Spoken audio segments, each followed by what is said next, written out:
After my entry in the Colossal Castle contest was featured in the Blocks magazine, they sent me a free copy for me to have a look at my entry. And seeing as this is the first LEGO magazine I've read, I thought I may as well give it a review on my channel. So that's what we'll be doing in today's video, having a look at the Blocks magazine. As we can see, the cover is kind of what you'd expect from a LEGO magazine. And their slogan is building, collecting, and customizing your LEGO. The Fabuland feature article seems like they're targeted at the kind of adults that grew up with Fabuland when they were a kid. So that means they're in their 40s or 50s now. On the first page they have a advert for brick traders, and I'm guessing they're going to have a lot of adverts throughout this, all to do with LEGO related products, I'm guessing. And now we arrive at the contents page, so let's see what they've got.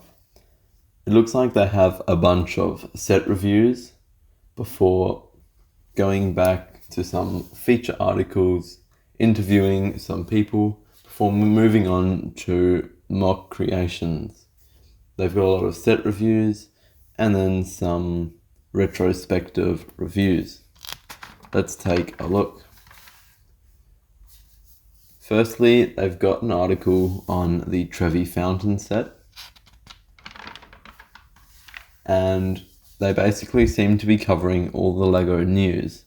They've got the Bricklink Designer Program sets, the LEGO One Piece, as well as some of the new sets that have released. So I guess this is a good way to stay up to date with LEGO news and releases. I believe this magazine only has an issue 4 times a year, so I'm not sure how up to date it is, but it seems to be pretty good in terms of getting your LEGO news.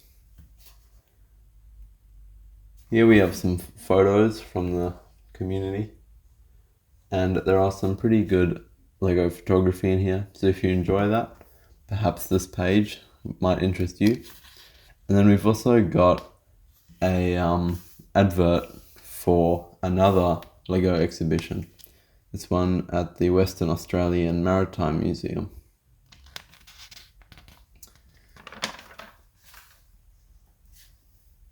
Next, they interview a LUG or LEGO user group and take a look at their builds and their community.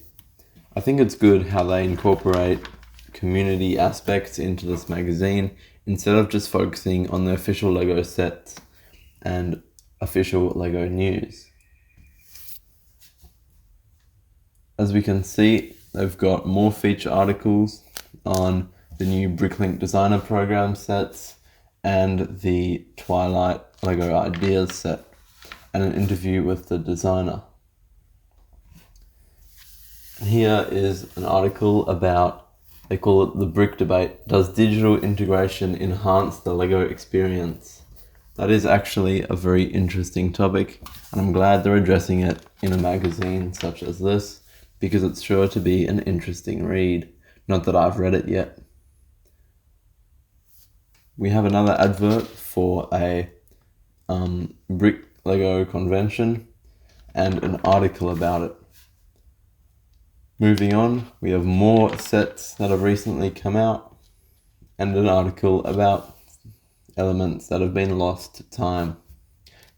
In my opinion, it's good how they focus on not only the new but also the old aspects of LEGO news.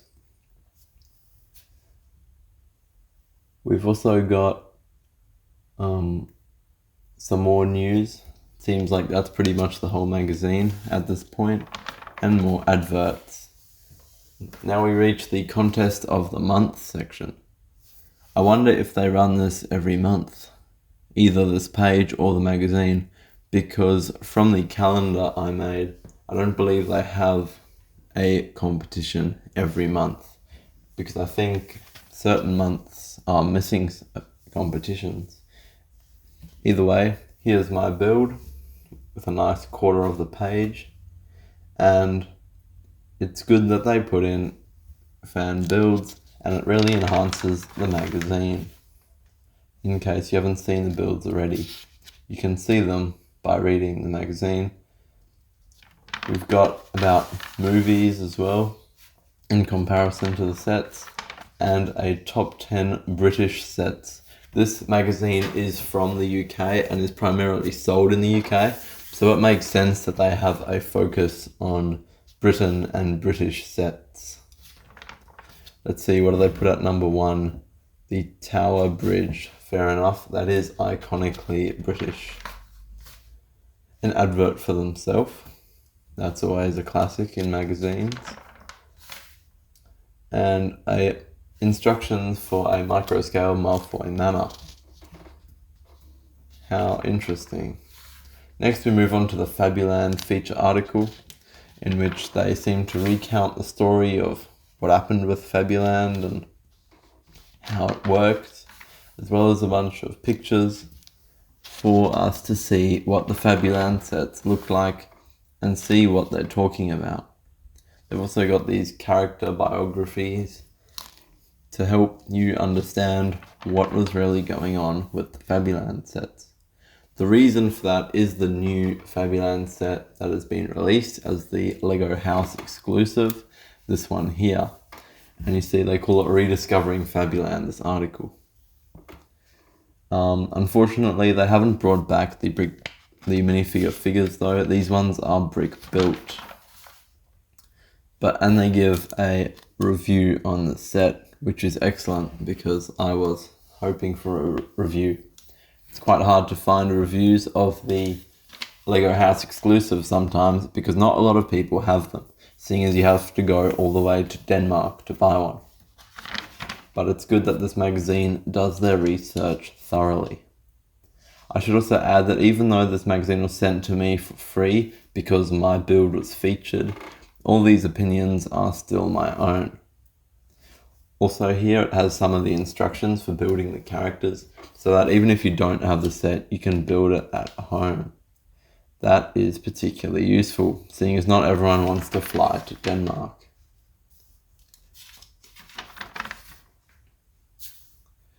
They seem to also sell posters. Here they're advertising a limited edition poster. And I suppose if you were a fan of Lego posters, they would probably have some good ones. Next we've got the review section, all about Lego reviews. Lego has released a lot of Chinese New Year sort of sets this year, and so it makes sense that they're reviewing them. We've got the Fountain Garden, the Macaw Parrots, and then some of the smaller Creator 3-in-1 sets like the cat, the typewriter, and this panda. And they also seem to have a few paragraphs reviewing it, and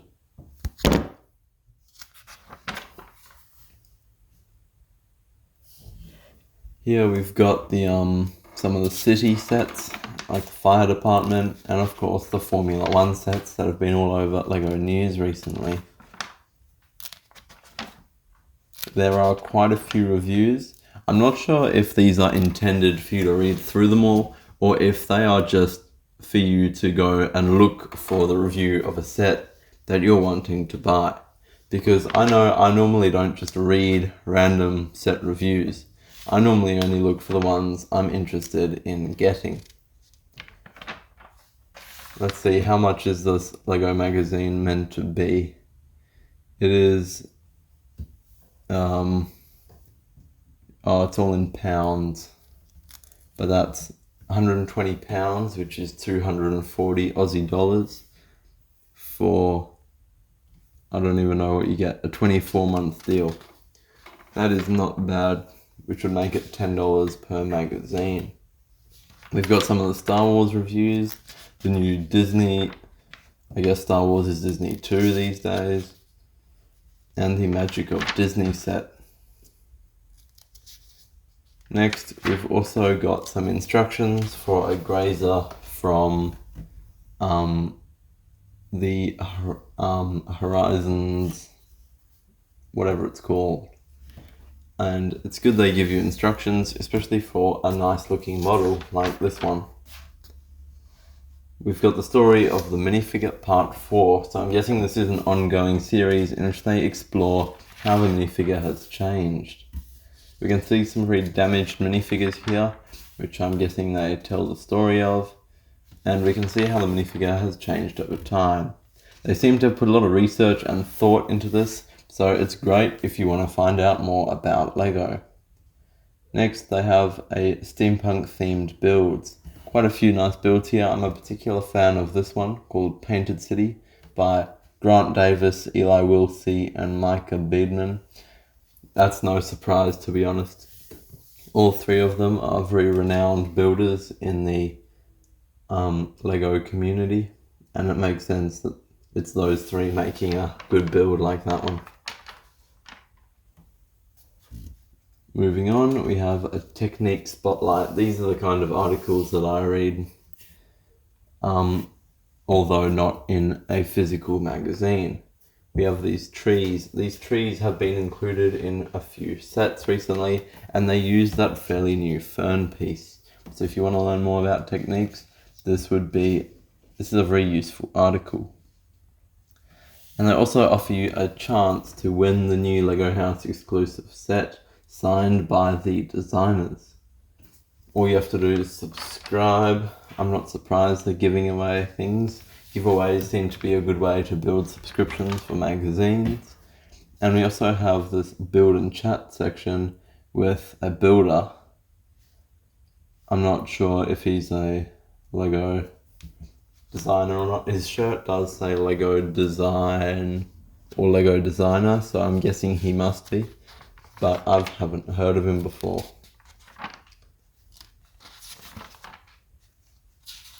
When we move into the retro section, we can see one of the iconic minifigures of the 1990s, the Ghost, and a write-up about him, as well as an old advert that looks like it's from somewhere in Europe, judging by the language. This is probably very nostalgic for those that grew up seeing those adverts. We also have another set of instructions for another small build, a little Blacktron Renegade flyer. That is excellent. They seem to have quite a few mini instructions in here for a lot of small builds, but I'm not sure if anyone actually builds them. Next, we've got a bunch of adverts. I suppose this is a good place to look for LEGO businesses if you're looking to buy something or do a project, but in the end it is just adverts, which I do not mind.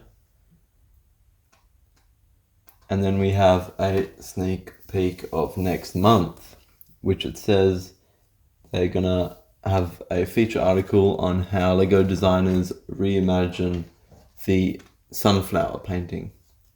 And that's all for the magazine. So make sure to like and subscribe, and let me know in the comments what you think of this magazine.